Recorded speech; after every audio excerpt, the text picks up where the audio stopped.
Good evening. Hi, my name is Jay Kettering. I'm the on-campus events coordinator at the Alumni Association. And on behalf of the Alumni Association, I want to thank you for coming to the final night of the 2011 Community Lecture Series. Hope you've been enjoying it. It's been a great year, and we're looking forward to another one next year. I'd like to do a quick thank you to the committee that puts these series together. And this year's committee included Ann Boone, Susan Cuff, Jerry Fetz, Linda Gillison, Don Hobby, Kitty Robbins, David Shad, and Ashleen Williams. And let's give them a round of applause.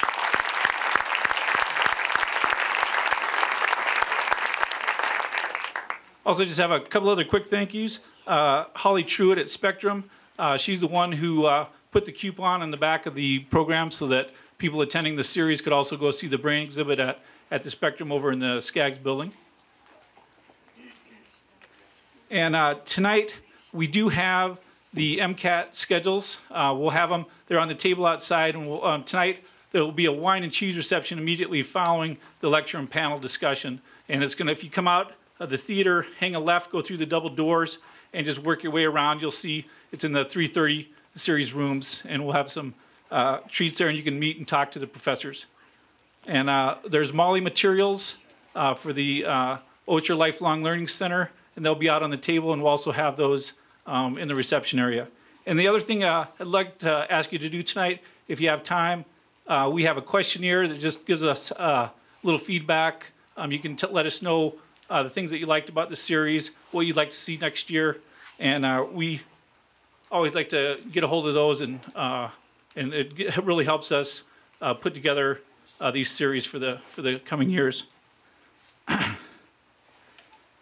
And we will have the series on iTunes University this year, and that's going to be coming. Look for that on our website, and I should have that link hopefully in the next week or two. So without further ado, I'd like to introduce Professor of Biology and Neuroscience and Dean of the College of Arts and Sciences, Chris Comer.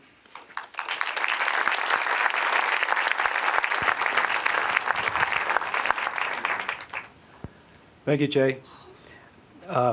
Jay's been instrumental in making sure that everything happened and keeping the whole group of speakers together, so I want to thank him especially. And I want to thank the audience because you've turned out each week and asked lots of good questions.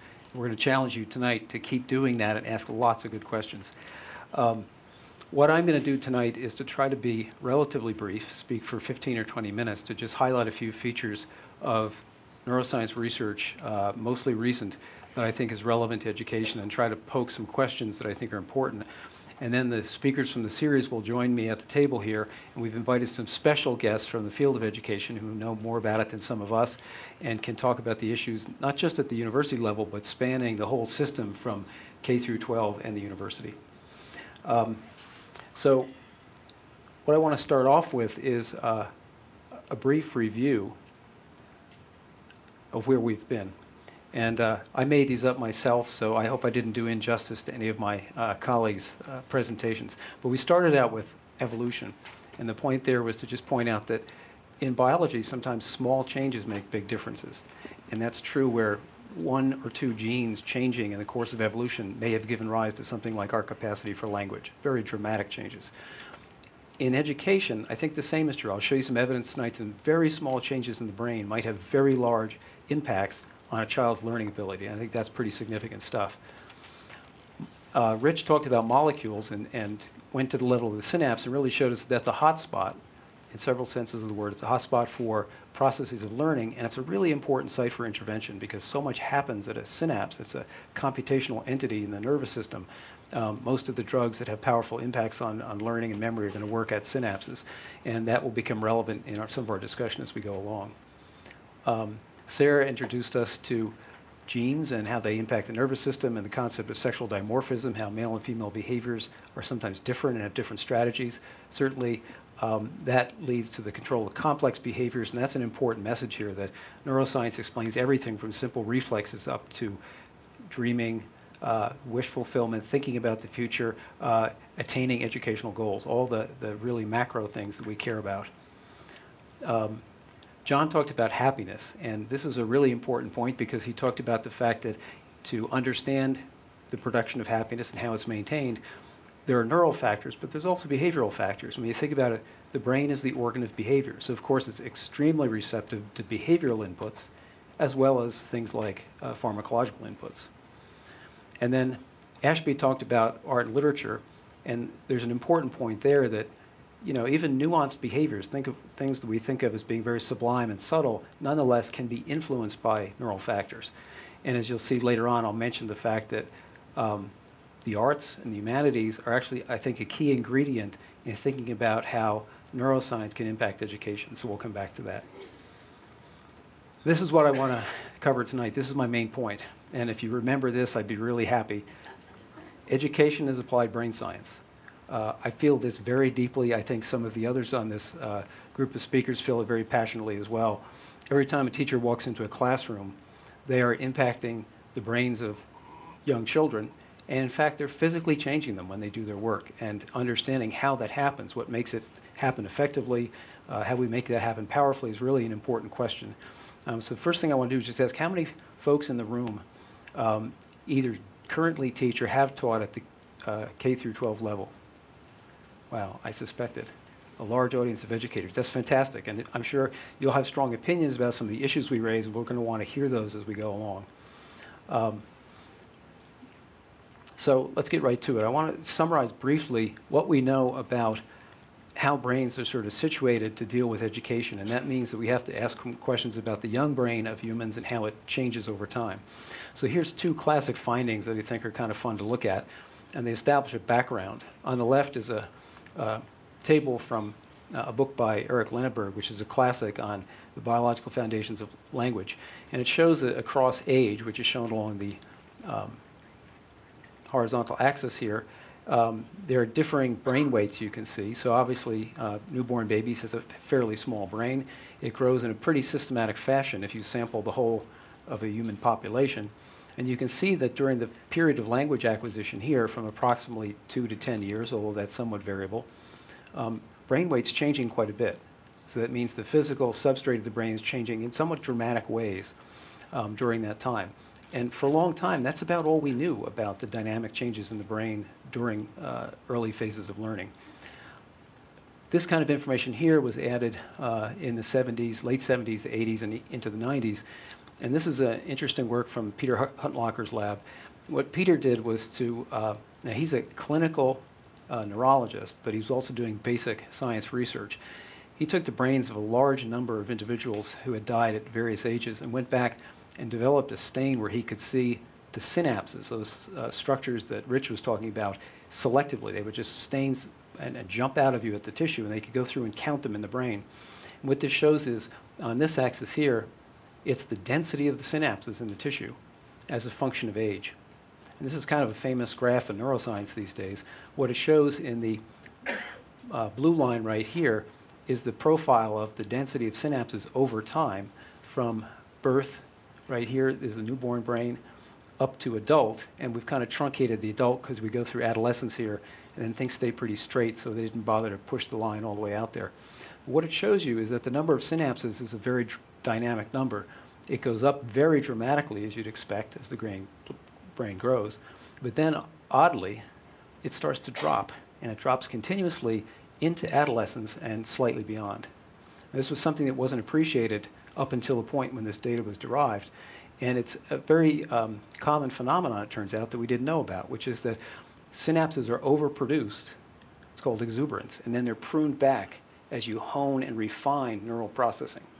So it means that if you just think the brain is just adding things to itself, no, it's actually adding and subtracting. And these numbers of synapses is probably a dynamic balance between the new ones being added and the old ones that are going away. So there's really a tremendous amount of dynamic change going on there.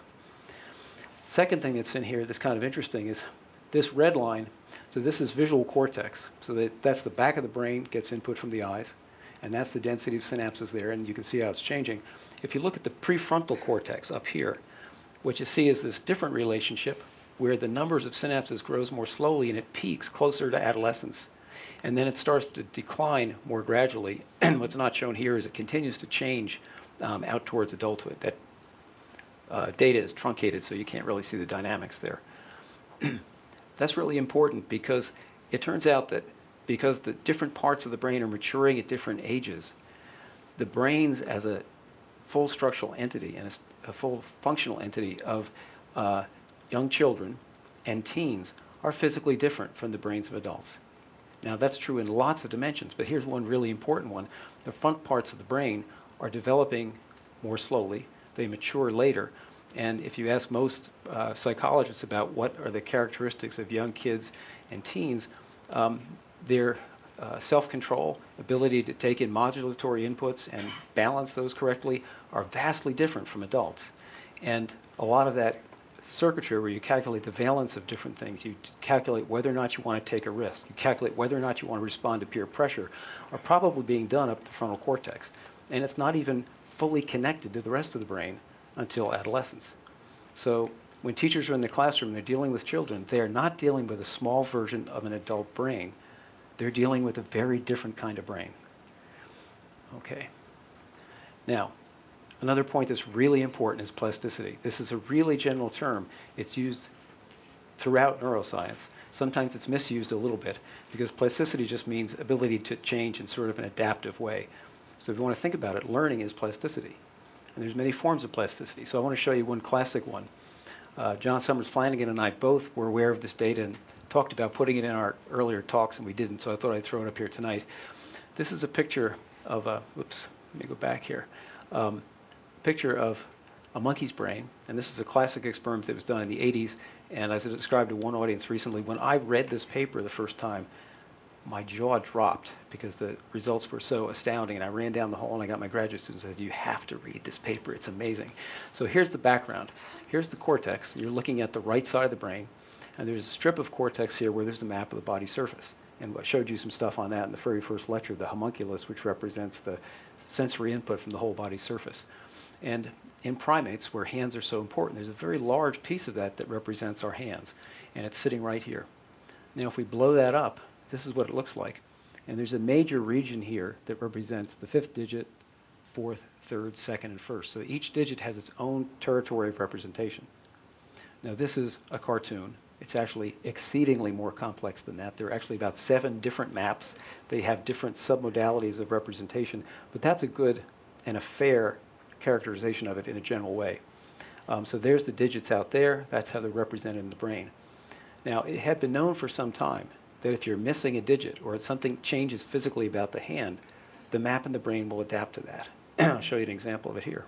If you look up here, loss of a finger, and here's the map. I don't know if you can see that quite as clearly, but there's 1, 2, 4, and 5. So the territory of the third digit's not there anymore. So the territory of the brain that had been monitoring the third digit is now occupied by cells who have switched their connections, and they're monitoring the 2nd or the 4th digit. So they've completely changed their connections. Now, that's probably not too surprising. Things like peripheral nerve damage, dramatic insult to the nervous system, neurologists have known for a long time that's sometimes compensated. But here's what really shocked everyone. In this other experiment, this was done in Michael Merznick's lab at San Francisco, what they did was they had monkeys trained to get juice rewards by reaching out of the cage, and with just 2 fingers, they could just barely touch this manipulandum here. If they touched it in the right way and sampled the texture, they would get a juice reward. They became exceedingly expert at reaching through the cage and touching that textured surface to get the juice reward. The animals were mapped before the experiment and then at the end of the experiment. And lo and behold, what you see is shown right here. The territory of those 2 fingers that were used in a behaviorally meaningful way expanded in the cortex. That means that lots of cells up here that would have been monitoring the 1st digit are now picking up information from the 2nd because it's behaviorally significant. And cells over here that might have been monitoring the 4th digit have now switched, and they're paying attention to the 3rd digit because it's become so significant. And up until this point, I think it hadn't been appreciated how subtle behavioral changes in an animal's daily routine is going to be reflected in physical change in the structure of the brain. I consider this highly significant. There's been lots and lots of follow-up studies. So other labs have repeated this. They've seen the same thing. And it's a really powerful effect. And by the way, it's not specific to the sense of touch. It's been seen in the visual system. It's been seen in the auditory system as well. And the auditory system, Merznick's lab has actually been looking at young children that have auditory processing deficits, and that's connected to speech and reading deficits. And using their knowledge of the rules by which these changes occur, they've developed tests that they can give to young children. They're actually computer games that help them to overcome their auditory processing deficit and then show that they actually improve in both reading and language production. So this kind of research actually can lead to very practical changes of an educational sort. Okay, so major point about plasticity. Connections between brain cells change all the time. Probably they're changing every day in each one of our brains. It used to be thought that the connections changed only in young brains. Not true at all. Those experiments were done in adult monkeys, and it's very clear that connections change even in the adult brain. So we know that stimulation is good for changing those connections, so the fact that you're here tonight listening to this lecture, I hope, is causing lots of connections to change in very productive ways. These changes sometimes can be turned on within hours, although often they take a little longer. And they can be enduring for years if the stimulus which gives rise to them is potent enough. And last but not least, I think every biologist that has contemplated this in the last 10 years has pointed out this is one of the biological bases for human individuality. Because your brain is so susceptible to these behavioral inputs, everybody's brain in this room is recognizably a human brain if it was looked at up close. But yet, because you've had each different experiences, the subtle details of the wiring in your brain is idiosyncratically your very own. It's not like anybody else's. And that's a really important thing to keep in mind. And it really means that when you study the brain, there's really no such thing as the brain. There's just lots of different human brains. And that's a very biological perspective on thinking about nature. Biologists use a population mode of thinking. It's actually too platonic to say there's such a thing as the brain. That might exist in Plato's cave, but in the real world, there are just lots of individual brains, each of which are unique. And that's important when you think about kids in a classroom. Okay, real quick, tell you something about memory that I think is fun. I want to read for you, if I can,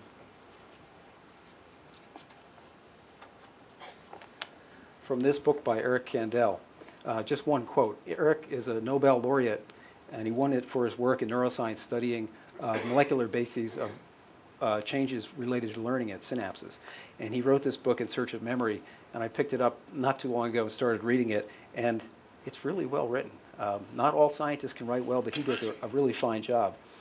And he spent his whole career trying to search for the physical substrate of memory. And here's something he said about it that I think is really interesting. First, he quotes Tennessee Williams. As Tennessee Williams wrote in The Milk Train Doesn't Stop Here Anymore, describing what we now call explicit memory, quote, "Has it ever struck you that life is all memory except for the one present moment that goes by so quickly you hardly catch it going?" And then he points out, and this is very important, recalling memory episodically, which is what we typically do, no matter how important the memory, it's not simply turning to a photograph in an album. It's nothing like that. Recall of memory is a creative process.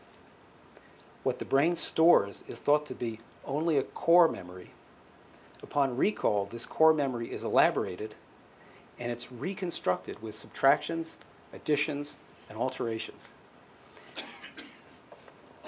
That, I think, is really significant, very important to thinking about children and adults in an educational process.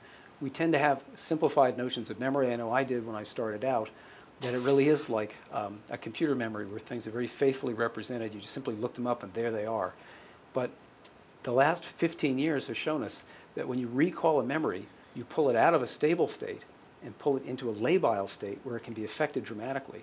And then you have to restore it again every time you've called it up.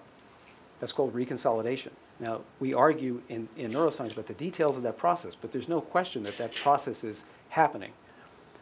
The implications of that, I'm sure John would be quick to point out, are profound for clinical psychology.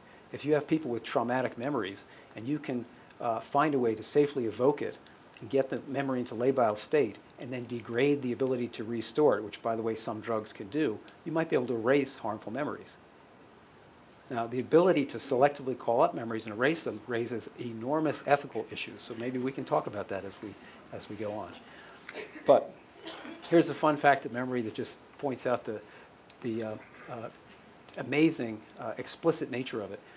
This is a study that's very famous to neuroscientists. I don't know if you've heard of it before, but a couple of labs in England studied London cabbies very extensively. And the reason they did this is because to become a cabbie in London, you have to pass a very rigorous test, and you have to know where every street is, and you have to know to get from any one point in the map of London to any other point by the shortest route.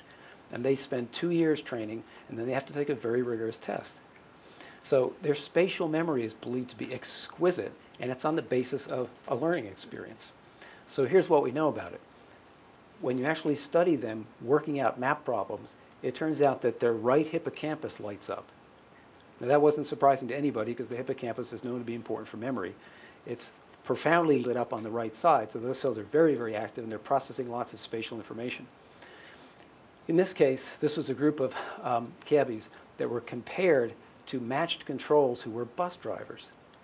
And the reason is actually really important because the fact that they had certain attributes of their brain related to driving a taxi might have been simply due to the stress of the job, being in heavy traffic, having to go along a daily route. But bus drivers don't have to take that test, and they follow the same route every day pretty much. So they don't have that mental map of London in their head. And so compared to them, this is what they found. Oops, go back here. The size of the posterior hippocampus actually increased in these compared to normal controls. And indeed, this was the really powerful part. As a function of years of experience taxi driving, the size of the posterior hippocampus increased. Now that means more cells and perhaps more dense interconnections between them. And it turns out that we used to think no new cells are born in the brain, but they are, and they're born in the hippocampus. And so almost certainly this is the addition of new cells into functional circuits. Interesting thing about this is while the posterior hippocampus increases in volume, there's a trade-off here. The anterior hippocampus decreases, and that's involved in somewhat related but slightly different processes. So there's a trade-off here. To increase the skill in one area, you might lose something in another. And that's really important in education. If you're going to try to pinpoint a certain part of information processing or memory in a student, you have to be thinking about what you're doing to other attributes the student may be working with at the same time. Okay, this was pretty dramatic as well when it was first seen because think of this, a dramatic physical change. The actual size of this brain structure is changing as a function of your profession. It's just an example of how behavioral inputs can really change the brain physically.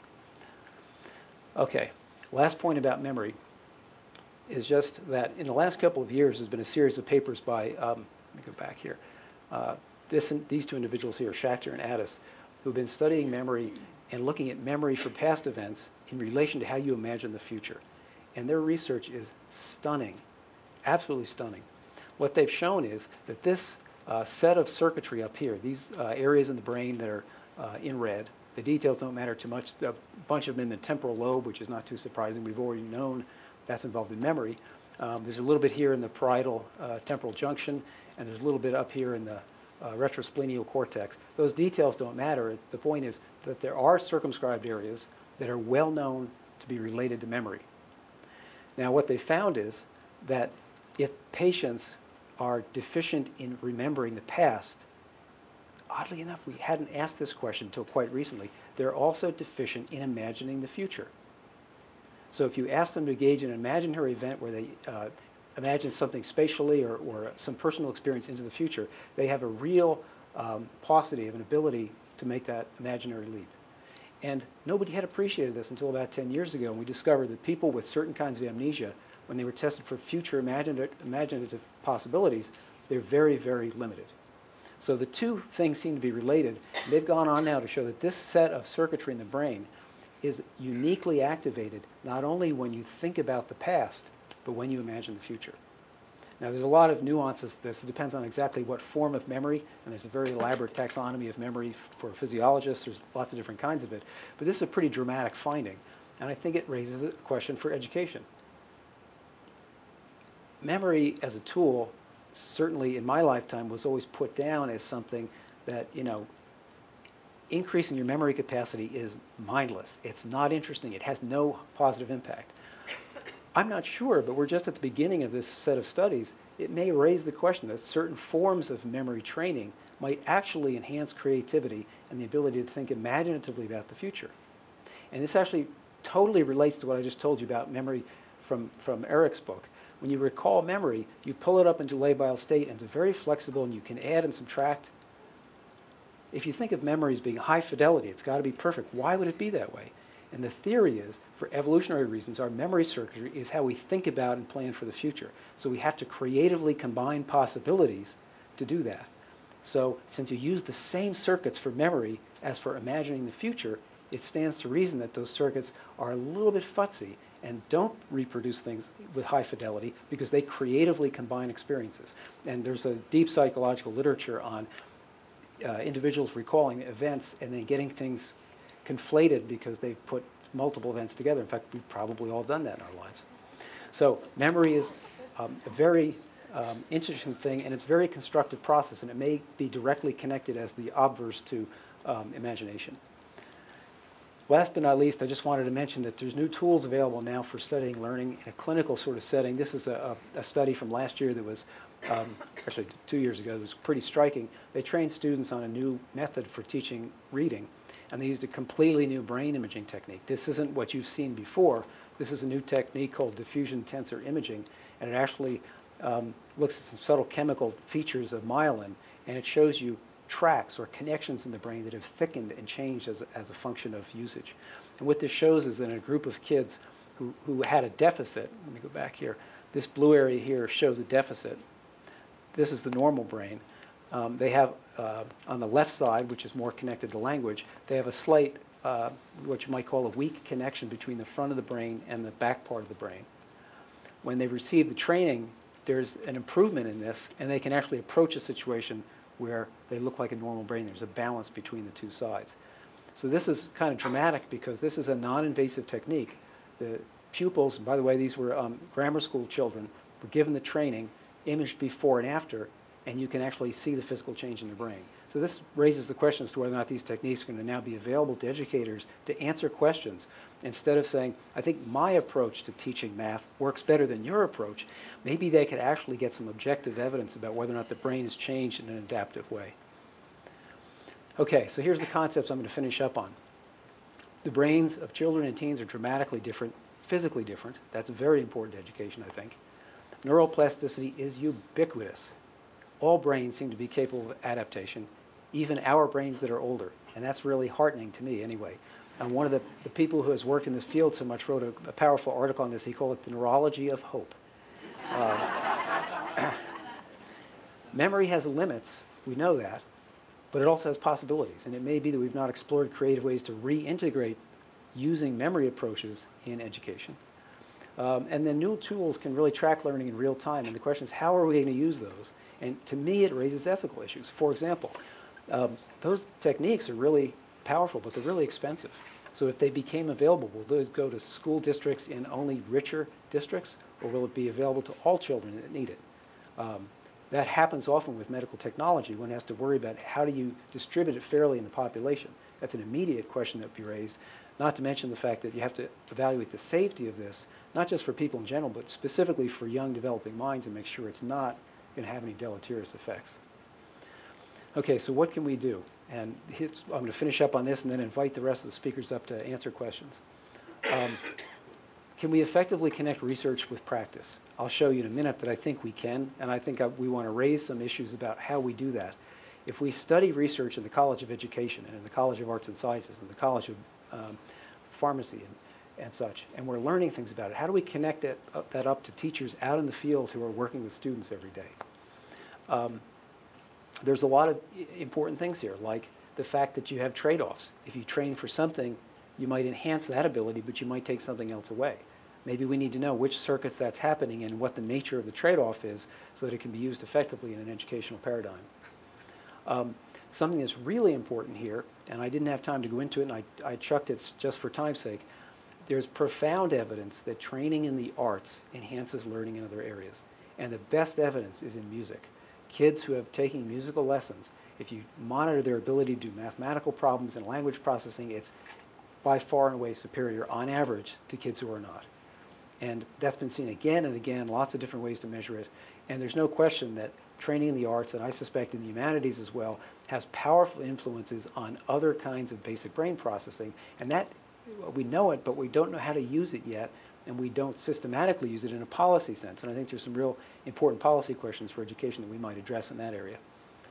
How do we train teachers to keep them current? You know, in medicine and in nursing, we have powerful models for getting practitioners well trained and out in the community. We have teaching hospitals. Do we have anything like that in education? Well, maybe yes and maybe no. Where do we locate researchers? Where do we locate teachers? Well, we have lots of researchers on the campus and lots of hardworking practicing teachers in the schools in Missoula. They don't interact all that much. And what can we do to get them interacting more frequently? Can we think of novel ways to do that? Instead of having all our laboratories up here on the mountain campus, could we locate a few of those labs downtown in some of the schools so that teachers could leave the classroom and spend an hour or two working on research, so that students could see their teachers working on research, so that students could get involved in the projects? Lots of labs wouldn't be appropriate to locate downtown, but maybe some of ours would. And how do we get teachers up to campus involved in ways that they find meaningful to help them renew their knowledge of educational practice and to really be effective teachers? And that's really related to the last point. How do we clue scientists into teachers' world? We don't want scientists in one place at a research institute or up here on the campus not being aware of the very real-world challenges that teachers face, and there's immense numbers of challenges. They're educational, there's social, there's policy challenges, all sorts of things. What assumptions do we make when we work with the tracking of students? If the students' brains are changing dramatically across the whole lifespan, at what point do you want to track a student and say, this student's never going to make it in science, let's put him in something else? Or make other such decisions? Do school districts take the best emerging information about the changing brain into account when they make policy decisions? And if they don't, why don't they? Do we train educators to know about these facts? If there's a renaissance in understanding the brain, shouldn't our teachers learn the best, most recent information? I think they should. And then ethical issues. There's just so many we face. You know, there's a big issue about something we call cognitive enhancers. We've probably all had some today. Coffee is one of the most common cognitive enhancers. And about, I don't know, maybe 10 years ago, lots of pills started to be developed by scientists, many of them friends of ours, who have now spin-off companies, and they're biotech firms that are developing pills that are cognitive enhancers. The first round of these, as I understand it, were probably not much more potent than a cup of coffee. But that's being improved. And as these become available, what does the educator do about this? If you have children in your class and some have access to these medications and some don't, how do you work with that? How does the school district set policy about cognitive enhancement, which is partly here and will be here like gangbusters in the very near future? What does an educational district do about policy for brain imaging? Brain imaging is a very powerful tool. You can practically read minds with brain imaging. Could it ever be used safely with children in an ethical sense? There's tremendous issues there that have to be tackled. Real quickly, here's just one example. This is a recent paper from Science. Teachers' participation in research programs improves their students' achievement in science. Actual measurements showing that teachers in New York, compared to controls that were not participating, if they went and they spent their summers doing research as respected, co-equal researchers in labs with scientists, boom. When they come back, their students benefit from that, and they do better on their math and science. So this is what we need, really concrete evidence about what works and what doesn't work. And how do we get there, and how do we answer these questions of a policy sort? So in order to switch gears, what I'd like to do is call my colleagues up here. Sarah, ASHBY, John, Rich. And we've also invited Bobbie Evans, who's the Dean of the College of Education and Human Sciences, and Mark Thane, who's an administrator in the MCPS school system. We wanted to make sure we had some voices from folks who are actually out there dealing with policy and dealing with teaching on a day-to-day basis.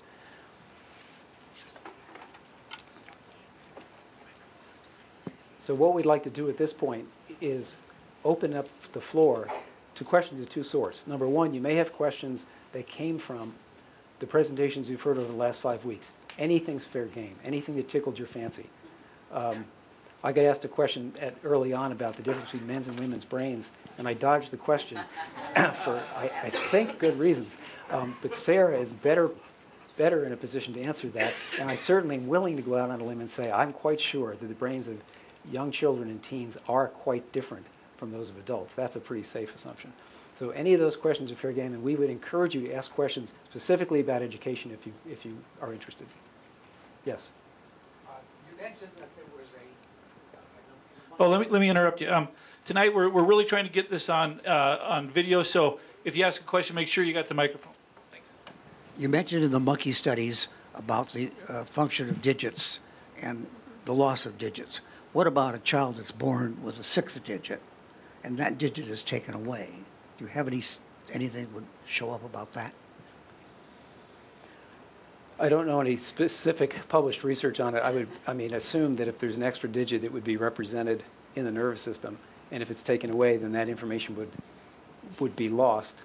But because things get filled in, you'd probably end up with a map ultimately a year or two later that would be approximately normal. I mean, that's the beauty of it. The system really does kind of equilibrate with time. I will not be offended if you laugh at this question. No. Okay?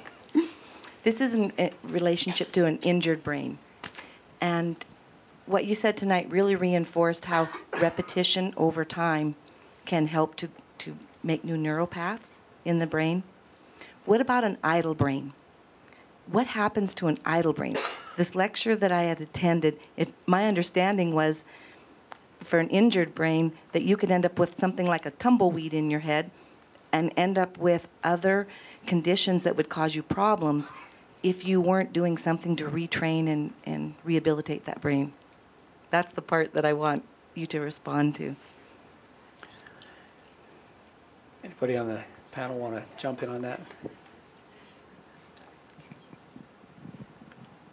Those should be on already. Are these on? It's on? Yes, it should be. Okay. So a couple of different things are taking place during injury. And some of the things that happen during injury are good and some are bad. So some are compensatory mechanisms and others are just the result of the pathology. And quite often it's not easy to tell which is which. So when we're studying, a lot of studying the nervous system has been, we've learned a lot by studying injury. And when you dissect apart what's happening in injury, sometimes we're surprised that things that we thought were bad were actually good. Some things we thought were good were bad. Quite often, when these circuits are damaged, and you think of, well, how are they going to try and repair themselves? They often revert back to what happened during development. So you'll often see proteins or connections that weren't normally found in the adult brain, but they would be more reminiscent of what might be found in the fetal brain or in an infant's brain. If you were to have the same type of activity, you could potentially reshape those in an activity-dependent manner in a good way. Alternatively, you could also have these connections that go a number of different ways, and they aren't really established in the functional manner in which they should be.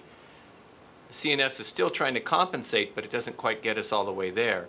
And there can be complications, things like if you have too much excitatory activity, you could have a seizure as a result of not having a proper balance between inhibition or excitation. And that from sort of the very basic neurochemical mechanism perspective, what we're trying to do is look at those changes and discern which of them are potentially good, which are potentially deleterious, and then try and block the deleterious ones and enhance the good ones. I don't know if that helps, but...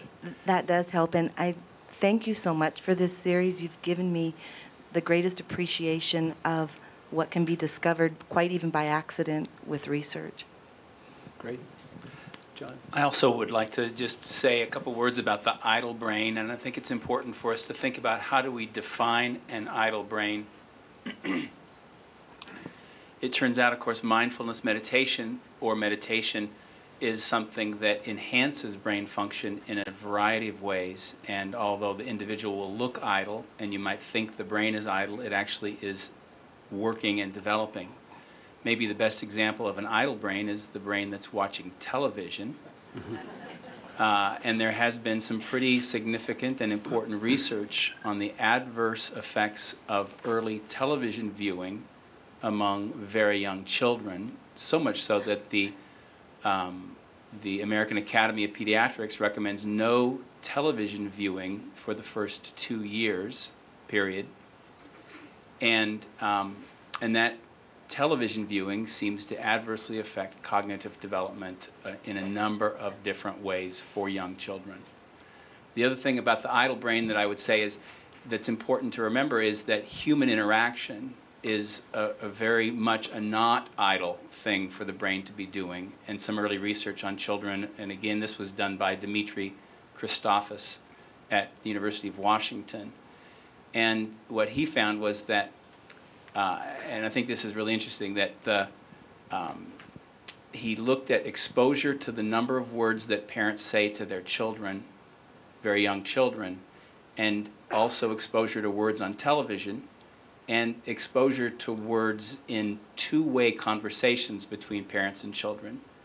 And he found that the number of words that the child was exposed to facilitated language acquisition and language development. And he found that that only counted if they were real human words, and television words did not count. And also, what he recommended at the end of the study was that parents engage in more two-way conversations with their children, which seems to be the most facilitating of language acquisition and development. Sharon.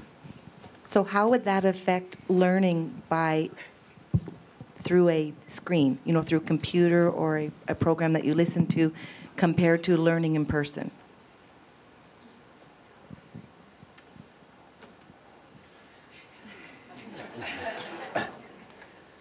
I'd like to pass.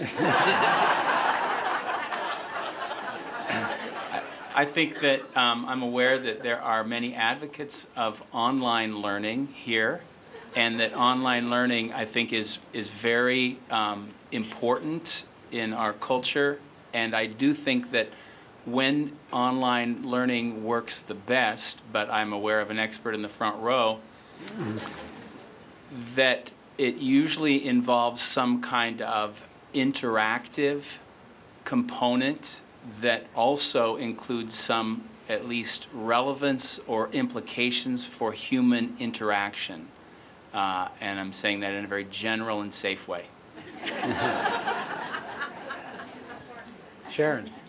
I have a question about the adolescent brain and learning and the time of day that school starts. I'm curious about any research that you may be aware of, particularly in terms of timing the start of the high school day. I think a couple of years ago, I can't remember if it was Michigan or Minnesota, that pushed back the start of their high school day and saw some improvements in graduation rates and a drop in absenteeism. So. Mark. I'd be happy to jump in there. You're correct. There has been a significant volume of research regarding the start of high school days in particular. I don't know if it has anything to do with the adolescent brain and the pruning of the synapse or what the cause might be, but we do find our experience locally is that our attendance is dramatically worse first period. That's where kids get in academic difficulties because of missing first period. And we have actually considered that we may need to revise our school day. It's complicated for a number of reasons, but we've done some exploration with the other AA districts around the state of Montana. We'll conceive of possible flexibility in the school day. We might have, for example, an option for a 0 period for those students who do like to come early, who may have work obligations or other afternoon obligations. We may extend the workday into the afternoon. There's no magic that says you have to attend 7 consecutive periods that begin at 7:50 and end at 3 p.m. We might have a flexible day, and students might configure their own schedule with teachers teaching, say, 7 periods, starting as early as 7:30 and maybe going until 5 or 6 at night. We find with credit recovery, night high school options tend to be good options for teenagers because, again, their sleep cycles and probably their brain cycles are different than what many adults would expect. I have a question. Is this on? Oh, yes, it is. Okay. I have a question about PTSD and how it may affect the brain, whether the PTSD is from a war experience, abuse, or neglect.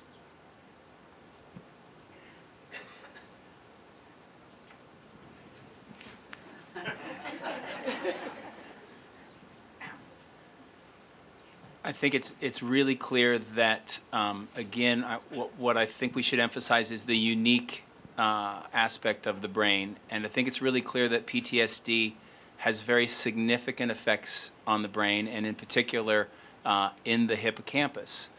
And so my guess, although I'm not aware of specific research to support or not support this, is that there are some differences in the ways that the memories are stored depending on the nature of the memories.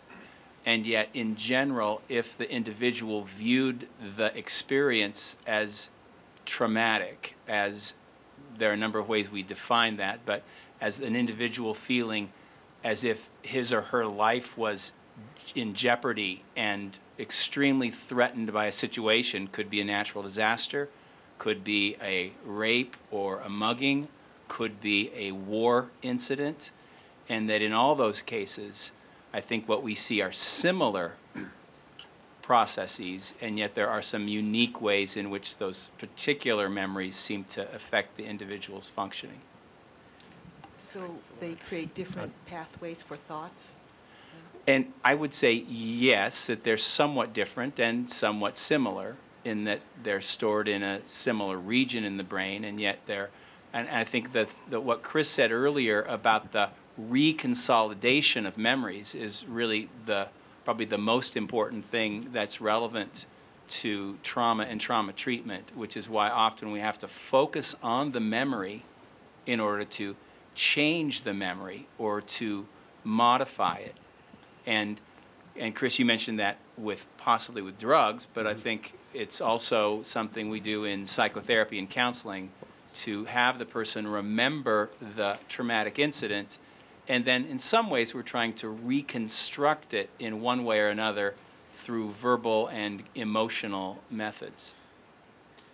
And I would add that I think the research is very clear that trauma and stress affects learning. And I see Rick Van Poel sitting in the second row, and I know that he and Dick Manning are very involved in a project with our local schools looking at children who've had experience with trauma and actually trying to deal with that trauma so that they can effectively benefit from the educational process.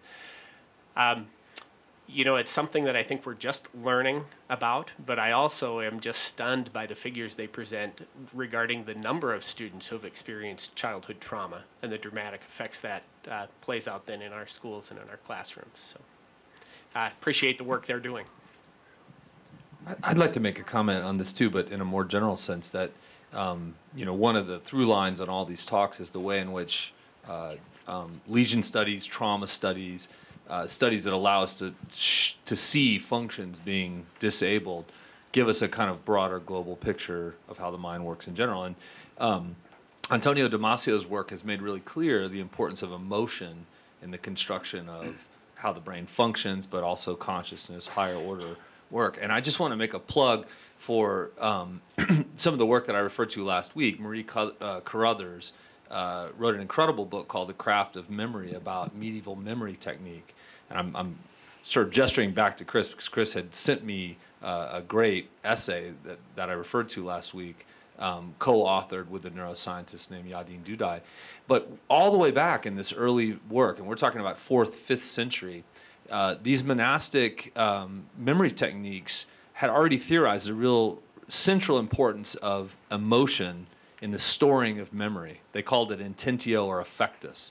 And they really stressed to monks that when they were memorizing long passages, they needed to generate, if they did not have already, an emotional affect to help them store the idea. And so they would often suggest memory techniques that they would ask them to conjure up powerful memories, either hate, anger, love, something from their past, some personal memory, and then attach it to the memory as they were building their structures. So there are a lot of, I guess what I'm getting at is there's a lot of traditional, very old, conventional methodologies in human culture that we're finding out have a kind of underpinning in our biology that we didn't really understand that well, and that we're kind of, I think it's leading us to a deeper appreciation of some of the wonderful culture systems that we've evolved, quote unquote, naturally, right, out of our brain systems. Yes. You've been talking a lot about language learning. I was wondering if I might ask a question about second language learning or second language acquisition and pedagogy. Many of the speakers have discussed language learning in children and talked about learning. Rich talked about how cells learn and said that if we all stayed mentally active, we would help delay the onset of Alzheimer's, like, for example, attending these talks. But about the same time as Rich's talk, a study appeared, you're probably aware of it, from Canada, suggesting that second language learning, either early or as an adult, can also help delay the onset of Alzheimer's, since, and I have a quote here, the bilingual people exercise a brain network called the executive control system more. The executive control system involves part of the prefrontal cortex and other brain areas and is the basis of our ability to think in complex ways. I think this would be a very good recruitment tool for modern classical languages. I don't know if Linda is here or not. But anyway, what my question would be, the usual paradigm about learning is that children can pick up a second language very easily, because their minds are so flexible. However, according to this paradigm, adult learners have much greater difficulty, since after puberty, the native language sort of becomes hardwired in one's brain, and thus presenting the learners with greater difficulty because of the interference of the first language. So I was wondering, number one, is this paradigm, given contemporary research about the brain, still a valid one? And secondly, can contemporary brain research offer any new insights into improving pedagogy for second language acquisition, both, say, for teenagers and adults? Thanks. I might take a little bit of a shot at that. One thing I could point out is that there's really good evidence from the neurological literature that if you know multiple languages, there are many cases where a lesion has shown up and it will knock out one of those languages but not the other. And it's very clear from a series of studies like that that when you possess multiple languages, they're not all co-localized in the same part of the brain. And this is really important because there's a concept called brain space that it's a little bit loosely defined, but it sort of relates to that hippocampal work I showed you, that there's only so much space for the hippocampus, and if you expand one area, you might have to contract another. So the more space you can set up in the brain that can perform a given function, the more flexibility you're going to have. So clearly that makes sense from a basic neuroscience point of view, that if you have successfully engaged a second language, you've probably increased the total brain space that's involved in language processing, and that should give you more resistance to changes over time. Yeah. One of the questions that was asked was, how do we train teachers and keep them current? So my question is partly in regard to that. It seems that there's some difficulty with bridging neuroscience into other fields because it may seem somewhat esoteric to folks who aren't trained in it. So aside from a lecture series such as this, how would one propose to do that, on the one hand? And number two, how do you think neuroscience can deal with implications of their findings? For instance, I'm thinking of psychopharmacology and how that may be simplified for the public in order to sell a product, et cetera.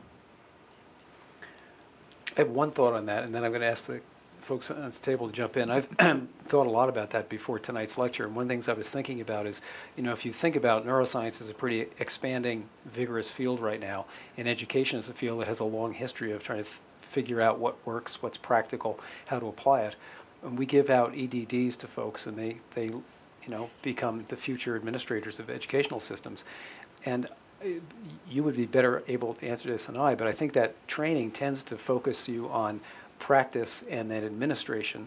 And the question is, do we have a degree that focuses on pulling science into the practice so that when you get the degree, you don't become a principal or you don't become an administrator, you become a practitioner at a very high level. And what would that degree look like? Would it be a Doctor of Human Sciences? And would that be in your college, Bobbie? And would they be trained both in research and in pedagogy? And maybe that's training a new generation of folks who have a very different hybrid blending of real science and real knowledge of pedagogy. Well, I think that's a great question. Actually, the genesis of the EDD is that it did focus on program evaluation at one point in time, but since 1987, it too has required original research, and in many studies by Gary Peltier and the like, it's identical to the PhD. The question is, what is the focus, really? And so is it system-wide? There are a variety of doctorates in education, and one of them does focus on the leadership it takes to manage and run schools.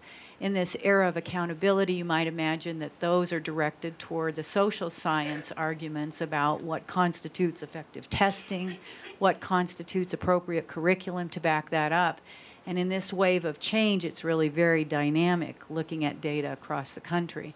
Other doctorates in education do look at advanced educational psychology issues, and while they are not neuroscience in that they don't require laboratories per se, their laboratories are the human experiences. Many cross-pollinate with PhDs in psychology, and there are a lot of such programs that look at the implications of this work for learning. So we prepare teachers with undergraduate degrees, and they do have exposure to some of this at a very cursory level as juniors in an educational psychology class. And as you might imagine, they look at data and they see how this impacts different classroom practices. In this wave of change, I think there's a tremendous opportunity to look at things as you describe. In fact, I would have to say some of the activities we've engaged in this year in P20 initiatives imagine laboratories existing at Big Sky High School, potentially, where people from Community Medical Center will work closely on science and implications for medicine, inspiring students and mentorships and teachers alike. And all of that in partnership with the university and the College of Technology. So maybe Mark wants to talk a bit about Region 3 explicitly, because it does have implications for this kind of work. You know, education was a lot simpler when we viewed students as empty vessels and we just needed to fill them up. I do think that you see a lot more reference to brain science in the popular literature, but usually it's used in a context of validating practice that's already existing in the classroom rather than really leading us down new pathways. You can go back as far as Madeline Hunter 30-some years ago talking about the art and the science of teaching. And I think what we find is that as you read about brain research, many of the things that she talked about just simply from a practice standpoint are things that are really being validated in the brain research. Bobbie referenced one of the initiatives that we have currently going in Missoula County Public Schools. We are looking at really moving our instructional program into the 21st century. And as part of that, we're looking to establish some specific academies in our various schools. And right now we're working on a health science academy project that would be in Region 3, which is the C.S. Porter, Big Sky High School, and the feeder schools in that area of town. Trying to bridge across discipline and to bring in community resources so that we can provide a more authentic experience for our students. All ties into the college and career readiness push that we understand to be very important to us today. We recognize that we need to revise courses, we need to revise curricula, that we have a wealth of resources in the community that remain untapped, and we need to try to forge some coalitions to bring those resources to bear on the activities that we conduct in our schools. So we're in its infancy, but the university and a number of community partners have stepped forward. We're really working on some opportunities for concurrent enrollment to dual credit. Largely we've done that in math in the past. For example, at Sentinel High School this year, we have about 130 students, primarily pre-calculus, discrete math students who are getting university credit while they're also fulfilling high school requirements. We would like to see that branch out into some of the vocational areas, the sciences, the writing, so that students have a running start, really, as they head from our K-12 system on into higher education. I did put out on the table out there some little cards. This is the paid political advertising. It references the 21st Century Schools initiative that we're undertaking in Missoula County Public Schools, and those documents can all be accessed off our website. We are in the middle of a project that's been privately funded, working with consultants from the Public Consulting Group in New Hampshire to do a gap analysis, take a look at what the research says, what we believe is important for our school district, and what our current practices are, and then try to refine our instructional program to meet the needs of 21st century learners. We heard reference earlier to screen time, and we know that that's a huge factor for students. But one of the questions we have to ask is, are there uses of that technology that we can essentially put into practice so that we can capture the interest and further engage the students that we serve currently? Is it to their benefit? Is it to their detriment? There probably needs to be more research, but we need to try and certainly enhance the engagement of our students, practical real-world applications, and certainly bring in the community partners in order to help make that happen. I have one quick comment about that. Related to what Chris said, education is really about brain development, and teacher training, I think, in general, will help facilitate learner outcomes. But teacher training takes money and it takes time, and so I would just like to say that it's probably related to the political brain, in which case I guess what I'd like to say that if we are really interested in brain development, then we fund education. And if we're interested in economic development or environmental protection or better health outcomes, we fund education, because people who have more developed brains will handle all those issues, I think, in better ways. So, I'd like to add one more thing, because that question prompted a lot of ideas. So, a couple different points. One of them is, you've seen a lot of data, particularly from Sarah's work, Chris's work, where they've showed different types of brain imaging, very, very complex experiments. Most of those and a lot of the discoveries in neuroscience were done at medical schools. Okay. However, that area, neuroscience, is expanding. But if you go to a medical school, you look in a neurology department, and I'd only been at medical schools before I came here. You don't have an English department. You don't have a foreign language department. You don't have schools of education. So I think with neuroscience developing on this campus, we really have some opportunities that other universities don't have to look at those types of interactions and build on them. And I think tonight and this series of lectures has been a good indication of the different sort of novel ways we can go. Of all the different sciences, I think neuroscience is the most dependent on multidisciplinary interactions, and I think now you can see why, because it affects so many, can be studied at so many different levels, but all those levels need to be integrated. I think having the dean of the largest college on campus being a neurobiologist isn't going to hurt either. So that, I mean, I think that's something we need to take advantage of. Similarly, having a university of this quality in a size of town this size also leads to a great laboratory to just experiment and look at different ways to build on the resources of the university to help at all levels of education. And the thing, if you talk to any scientist, and I think the same thing will apply in people in non-scientific disciplines at universities, is the concept of discovery and bringing in new knowledge, new ways about thinking about other ideas, new ways of looking at the brain, new ways of understanding things. And that process of discovery is what really turns students on. And I think when you looked at the data that Chris showed, where the learning curve improved on high school teachers that had gone back into the lab, I think all you did was reignite that discovery process, and they were able to pass that on to the students. And that's something we have to keep doing. There's a question over here, and then Royce. I wanted to say, can I say one thing? Oh, sure. Because training teachers takes time and money, and both are obviously in short supply, I would echo what Rich said, is that just getting teachers excited and students together excited about the possibilities of science and neuroscience can bring a lot in just a short time. And I went and gave a 20-minute talk to my son's Hellgate Elementary class, and then Paxson actually 2 Mondays ago to an after-school program.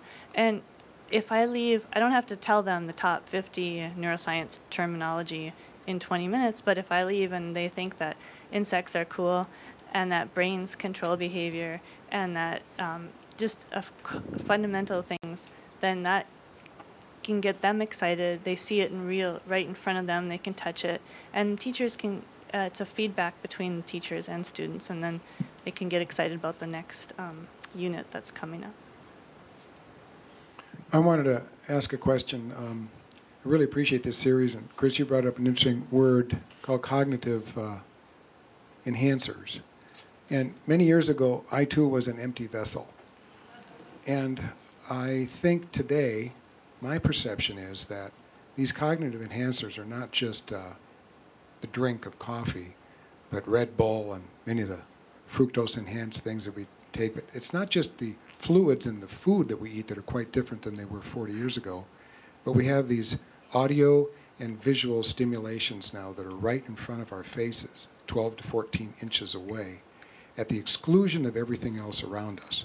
And I'd like the panel to speak to how this intensive focus of chemicals, light, and motion so tip our brain beyond these subtle evolutionary changes that Chris was talking about before, make huge behavioral changes in us. But this is a new time. These are foods and influences that are around us every day that we become either used to or we try to escape to the mountains to get away from it. But there's got to be some information from all of you that can help direct what and how teaching will have to change, because I'm not indicting the school systems for the increasing incidence of dropouts in high schools and colleges. That could well be a healing brain trying to find another way. And I'm just put that out. Thanks. I'd like to respond, but I need to check my Facebook account right now, so. Well, it's funny because at 4 o'clock I was speaking with another faculty member who teaches the use and abuse drugs. And she said that she spoke for 3 lectures about how neurons are, how they are formed and how they work and action potentials like Rich talked about. And they were all glassy-eyed and texting. And then she showed one YouTube video, and they're at the end of the class, they go, "Oh, neurons are so cool. That's really happening in our brains." So it is, I mean, this is anecdotal evidence, but I'm sure there's many other studies that support that the way students are learning now is different. It's visual, auditory, much real, and I think we'll have to take that into consideration, the effectiveness of our lectures and approaches. And I think that's the perfect point, Sarah, because honestly, if you consider the way students learn today and the quick compression of information and ready access, we have to have a healthy respect for the discipline of the mind through memory and learn from this research about that. But in point of fact, there are many things at their fingertip they don't need to memorize as quickly and as much anymore. I mean, how many of you were Googling something earlier today? The big question becomes how we make it interactive, and specifically what are the best tools developmentally for middle school students, as you can see, learn differently than secondary level students, and how to keep what Mark termed the engagement factor there. So I think part of the solution, even to the dropout problem, comes about with programs like the Montana Digital Academy, which provides an asynchronous learning environment and some great testing mechanisms. Nationwide, this country is struggling with what some experts call the algebra problem. How do we increase our math and science capacity and knowledge?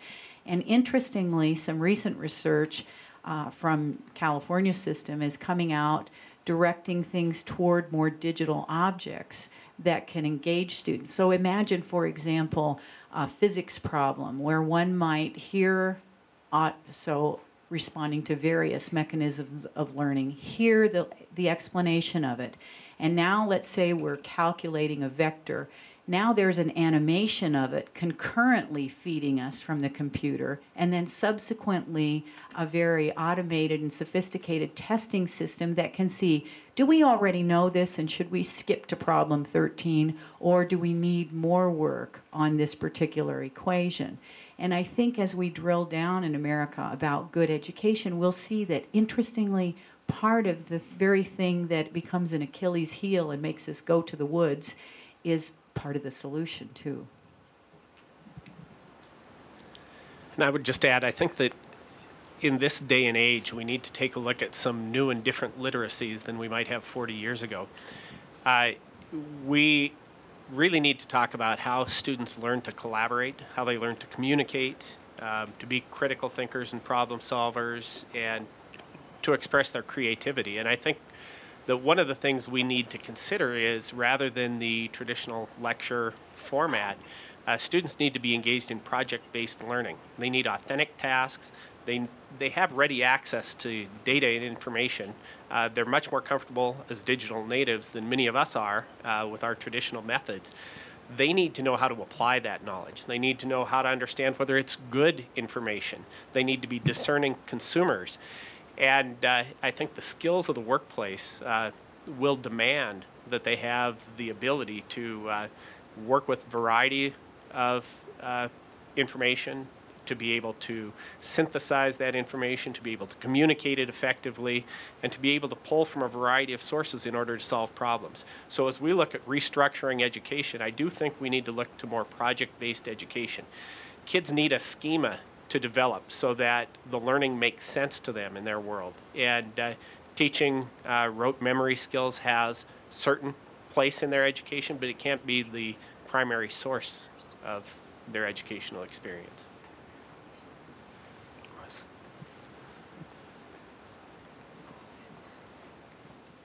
First, thank you all for this wonderful series. This has been fantastic. I have a two-part question. What should we do differently in the freshman year of college, based on what you all have said? And what should we require our faculty to know about brain science or learning science?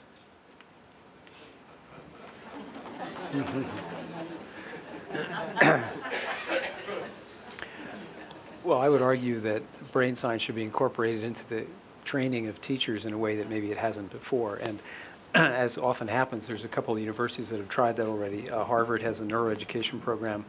Johns Hopkins has one. And there aren't that many, but there's a few that have realized that there's some new possibilities created by having neuroscience deeply integrated into the curriculum. And I would suggest that this is, as Rich said, we're in a sort of unique position here. We have a university with lots of good resources. We're of the right scale, where people know each other and can interact, and we could create possibilities for a new level of interaction between folks in education and folks in pharmacy, folks in arts and sciences, and I think that's where we should go for sure. I think it's always the problem usually is of scale, but I think particularly in, I guess I best speak to the sciences, to get students connected with a laboratory where that discovery process is going on, I think is key. It gives the student a home, for one thing. It gives them a peer group that's 1 or 2 years ahead of them, because there's usually senior students, graduate students, postdocs, and the faculty all in that laboratory and environment. It gives them, they feel much more comfortable approaching faculty. And then it also gets them into problem solving. I mean, it's exactly what was mentioned here. When I try and talk to legislators in Helena about the importance of research, not only from what we're discovering, but what it teaches our students. So they end up having to learn as a team. They have to deal with information technology. They have to deal with collaborative research. They're addressing a problem they don't know the answer to, which is also a very different thing that we all face whenever you go into the real world is you don't necessarily know what the answer is. And working in a laboratory, problem-based approaches give you that firsthand experience. And it's also very rewarding because, I mean, I can remember, you know, getting into a lab and discovering something, just a minute thing. But I was the first person to know it, you know, and that never leaves you. And that's what we have to instill in our students. And they have to be able to tell what they do. Right, exactly. I might add perspective that I think is important is to have the engagement with science not be just done by scientists. I think it's really important that folks from the humanities who know how to tell stories and know how to analyze stories get involved in the whole process of thinking about issues. And I think the first year curriculum, to get back to that, I think if you want students to get engaged in the issues, I think we should have humanists and scientists co-teaching big courses about fundamental questions, which is sort of like what we've been thinking about, where the perspective of a humanistic approach and a scientific approach get melded. Ethics becomes an integrated natural piece of the whole process when you do that. And the humanists, philosophers, ask fantastic questions of scientists, and then it forces the scientists to think about things in whole new ways. And that's not you know, contrary to what you're saying, Rich. It's just another layer on there that I think is really important.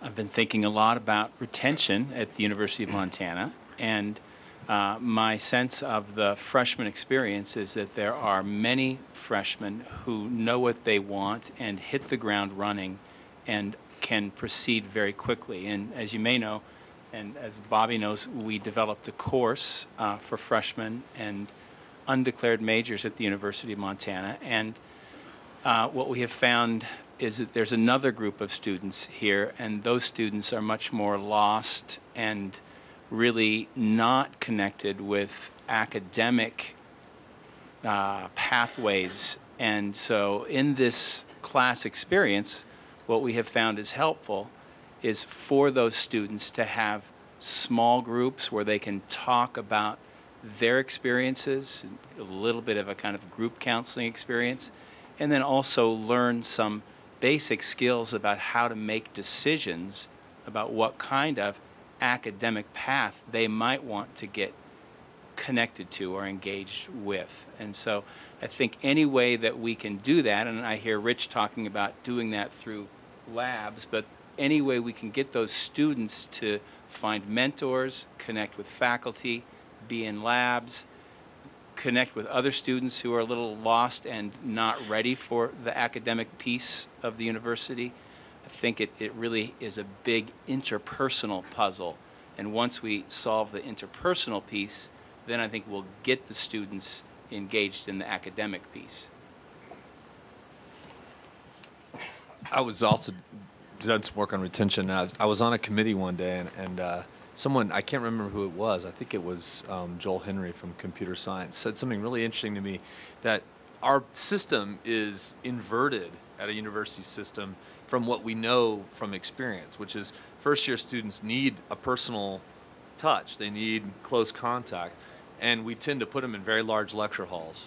And then when we get to the end of the process, when we're deeply invested in a field, we can sit in a big room and we can listen to a big lecture and get a ton out of it without that personal connection, because we've built a passion for the field and we're already invested, and that's why we're there. And so what do? We have very small classes at the senior level, and we work one-on-one. And I thought that was a very interesting, I mean, I'd never even thought of it that way. And so I think the idea of scaling down the size for the freshman experience, I think, is really important. And I mean, to go back to what every faculty member needs to know, I really wish I knew more brain science when I was building my habits of teaching early on. I think really grad school is the place to do it, but you know, faculty development really ought to include, to some extent, new faculty ought to be introduce some real basic ideas about brain science as they're coming in as teachers, especially if they don't have a lot of pedagogical practice. I come from a field where in grad school you get a whole lot of pedagogical training, but not every field does, and I think that that's a crucial window for faculty coming in to really think deeply and seriously about what their students need to bridge the gap between really technical knowledge and where they are developmentally. And Chris's slides pointed out that, you know, there is actually a window there in adolescence where myelination changes, and that window is now perceived to be a little bit wider than we had originally thought. We thought, you know, the brain was more or less formed in early adolescence, and now recent research is suggesting that window is kind of a little bit longer. It stretches into 19, 20 years old for a lot of individuals. And so it's a really crucial time. A lot of changes going on in their personal lives, or there's growth and kind of new sense of freedom. And we can, you know, play a really positive role shaping that, or, you know, we can put them in big lecture classes and they can get lost very quickly. Far be it for a K-12 educator to tell the university what you should do. We've worked significantly the last 2 years on our dropout problem, which is not too far afield from your retention issues. And again, it comes down to the personal connection and whether staff has personal connection with those students. And we take a look at our kids that we consider to be at risk and ask the staff who has personal connections, et cetera. And again, it's very telling. I think what you're saying is very accurate. And again, I'm not on the university campus, but I do have a daughter that's a freshman at another university that's significantly larger. And her experience, they have freshman interest groups. So they sign up. They have small groups of about 20 to 25 students that have a class and a discussion session together. And in many cases, those students comprise a single dorm floor. So they have those connections as a residential freshman interest group too. A way to build relationships and hopefully establish the early connections so that they can have a successful tenure at the university.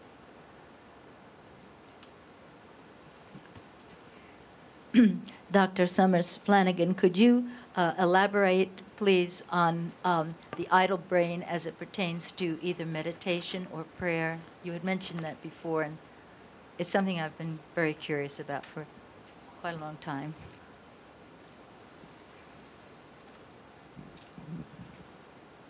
There's been a fair amount of research, not a lot, on the effect of meditation on brain structure, and it's been found that there's a small area called the insula, which seems to be, it seems to thicken in terms of, it appears to have more brain cells after long periods of meditation than before.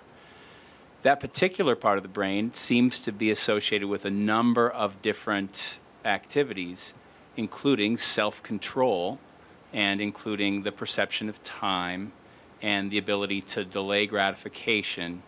And it seems like, you know, it's sometimes hard to say because people who want to meditate or engage in contemplative prayer are probably people who are pretty high in self-control and things like that.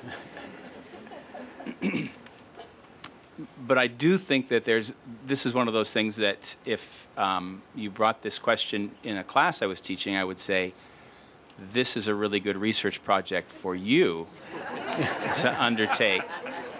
Yeah, and I think there's so much more that we could do in terms of research in that area, and so I think it's a great question. I wish I could go into greater depth, but that's about what I have right now.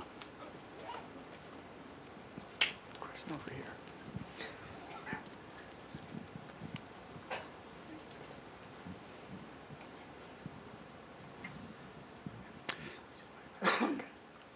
Hi, I just want to echo everybody that's thanked you so far this evening. I'm 48 years old and I just got diagnosed with ADD, and so I'm very fascinated about what's going on inside of my head. And so that's why I've attended these lectures. So thank you very much for everything that I've learned. And my question is, do you know if there's any scientists that are working on, or if you know, at some point in the future the male brain will actually evolve to the point where we can actually read the woman's mind like they think we can? Thanks.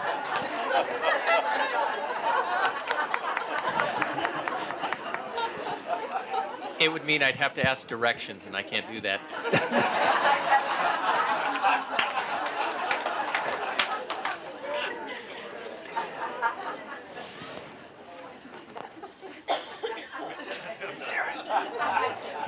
I was going to say Shakespeare took a crack at it, and you could have a look at him. I mean, I don't have anything coherent to say.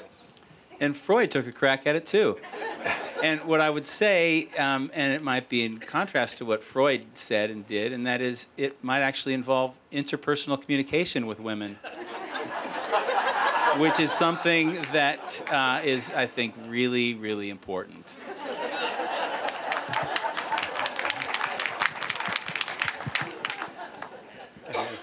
I just wanted to comment kind of back to something that ASHBY said earlier, and kind of summarize maybe in a different way of what I think I'm hearing you guys say, and that is along the lines of being emotionally prepared to learn. And I think where I see a corollary is from management training, and some of the studies that have been done in management in terms of the engagement of workers is that one of the top 5 things that has to be there for them in the workplace is that when they go to work, there is someone in the workplace every day that they absolutely know cares about them. So there's that connection, and again, that word connectedness I think you guys kept coming up with. And what I see with students in particular is that every one of them, like you're saying, for freshman experiences, is really yearning for that connection, especially with faculty members and people they look up to as people that might have answers for them. And so, and I'm hearing attachment to my right here as young children. And so I guess one of the things that I've been concerned about as a staff member here at the university too is the large sizes of the classes and how we're going to address that in the future and how we're going to address getting emotionally prepared. Along those same lines, as adults, one of my concerns is that I heard recently, and I can't remember the fellow's name, but I believe he was a former faculty member at Furman University in South Carolina, has written a book related to the degree of loneliness in our current society, that despite the amount of social networking that we have available, which is beyond anything we've ever dreamed about before, that there are more people in our society that are profoundly lonely and looking for connection, real interpersonal, parent to child, person to person interaction. And if we don't get that as adults and we're lacking, how do we pass that on to those that we're trying to teach and actually stimulate them in an appropriate manner? Good comments. I think that's a fabulous point, and certainly part of the retention problem is a loneliness factor. That's probably a better word for part of it. I would be remiss not to mention, though, that the university is exploring many of these things, and Mark, you would be happy to hear those freshman interest groups and even big question curriculum opportunities that are interdisciplinary are under discussion by our own faculty senate on a regular basis now. In addition to that, something very interesting, and Mark, you raised it, the University of Montana has stepped into learning community living. And so we have found, for example, the Honors College brings together groups of students, all members of the Honors College, but certainly majoring in all of our fields. And beyond that, they're exploring more kind of large, big question issue and content-related learning communities. Other universities have had tremendous success with this. You mentioned some work at Harvard. That's where Dick Light has pioneered a lot of this work that universities like ours are exploring. So it is very helpful, and maybe that constant connection among groups of students similarly booked for 3 classes. We have also begun that this year as part of our work. So freshmen walk in the door pre-registered already for a core, and they take some of those classes with the same group of 25 students to mitigate the loneliness. Rick Vandenpoel is sitting right next to you, and I know Mark mentioned him already, and the issue that comes to mind when you talk about emotional readiness and when ASHBY mentions that is that, of course, the brain that's preoccupied with anxiety and trauma and a sense of unsafety is really hard-pressed to learn very much. If I were to have some control over the public schools, one of the things that I might consider doing would be sort of a preschool, not for little children, but a preschool day where students come and they each get a chance to spend 5 or 10 minutes one-on-one with their upcoming classroom teachers in order to get a sense of relationship and safety with them first before they're in a group class with them. I think that might help ease some of the anxiety. And another one of the things that many children who've been traumatized experience is a thing we call rejection sensitivity. And so they often very quickly tune into signals that teachers might give that are disapproving, and that further checks them out because then they devalue their own presence even more. And so I think there are a few things that we could explore to address that issue, and I think it has a lot to do with that the brain is preoccupied with other emotional issues and not ready to learn. Do you want one quick comment? Yeah. I thought you had it. Yeah, just attentional resources suggest too that connection. I mean, I'm a little bit less anxious about technology and the role that it's playing, I think. And maybe there are generational things at work here, but I see a lot of students on campus. The issue for them is they want to stay connected to their close friends, the people that they know already, that they're bringing with them to the new experience. I'm bothered a little bit that part of them is not here and present, you know, whether it be in the classroom or on campus or whatever. But at the same time, there's something to work from there, that most of these technologies are about connecting people to one another. What I worry about is the superficiality of the connections, that is the speed and rapidity with which we're moving through connections in a modern society. And so I guess I think of a lot of my teaching as being intervening in the circuitry that leaves us at that kind of quick hitting, information driven as opposed to knowledge and wisdom driven. I find myself having to make that distinction a lot in class. You know, that yes, you can look a lot of stuff up on Google, but you can't look up how you feel about a poem. It's not out there, you know, it's somewhere else. So I find myself having to make that distinction a whole lot. And so I think the development of a connection that goes beyond the superficial that's the hard part, and that's repetition, that's sustained involvement, whether it be with a text or an idea or a lab or whatever it is. It's sticking with something a little bit more continuously. I've been reminded that the time is just about up, so I would invite everybody to stay around for a while, keep asking questions. We're going to stay around and happy to talk to you all. Thank you so much for coming, and let's hope this discussion continues at the university and at MCPS over the next couple of months. Thanks.